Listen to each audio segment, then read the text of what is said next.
The same year, Turtles in Time saw release on SNES. As the Sega Genesis version got its own dose of turtle power. Let's open up Teenage Mutant Ninja Turtles: A Hyperstone Heist. This game is a remix of Super Nintendo counterpart and the arcade version, with a host of unique elements of its own. Let's get started and see them. Though Shredder still has Scott's Statue of Liberty, in this game, he used the eponymous Hyperstone to take it along with other famous New York City landmarks. It falls to the Turtles to stop him and a host of villains. The game has 5 scenes consisting of 3 acts, with each one containing aspects of the arcade and Super NES versions, while also containing its own unique flourishes. No hurling enemies at the screen this time, but combat feels responsive, quick, and satisfying, like a good game of its kind should. You get your first one up at 100 points, your second at 200 points, then one every 200 after that. There's also one game where you get the real ending on any difficulty. Just be all 3 to be comprehensive. Let's start up Scene 1, New York City. We go up and down the sewers, our journey begins. Elements of Alley Cat Blues in the middle. The first boss is Leatherhead, and I'll go through how each turtle plays. Leo is balanced in terms of range, speed, and power. Raph, my favorite, is the fastest close range fighter.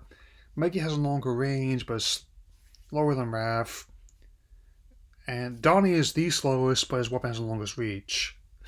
Beat the skater, and we're on our way. Scene 2 is a mysterious ghost ship. No relation to that cheesy movie from the early 2000s.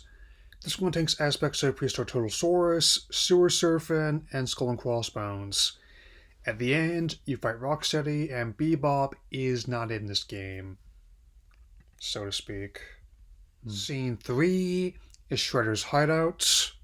A 3-layer dojo with the boss recurring henchman from the first 2 movies, Tatsu. As I beat him, here's something. You know the scene in the 1990 movie where the ninja Shinso is beaten by Tatsu? Well, it turns out in the novelization, the first draft of the script, Shinso actually dies of his injuries. Dark. Beating Tatsu brings us to stage 4, the Gauntlet. Functionally, it's a boss rush ahead of the last couple bosses. At the end, you fight Baxter Stockman in his human form, throwing mouse spears from his hovercraft. There's also jokes in other arcade classics I mentioned, but I'll go with this one. I've not seen such bravery. Stage 5 is the final Shell Shock, combining elements of the title stage, the Starbase, and a Technodrome and other versions in this one. After the boss fight with Krang, the elevator takes you down when it went up on Super NES. The final fight is against Super Shredder with the Hyperstone in hand, and it takes more than a dog to stop him once again.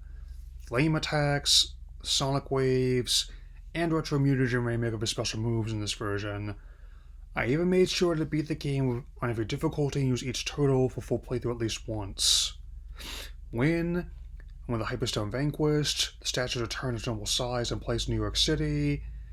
It's also one of the games in the franchise where the soundtrack is not done by Koji Nakamura, but the game still sounds as great as ever. Not as memorable as the main Turtles in Time, it still manages to be a satisfying beat-em-up side-scroller among the vast catalog of similar games on Genesis.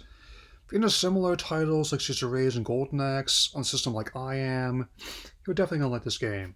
Heck, the fan mod Shredder's Re-Revenge takes it to the logical extreme by putting the Turtles in the Rogues Gallery in Streets of Rage 2.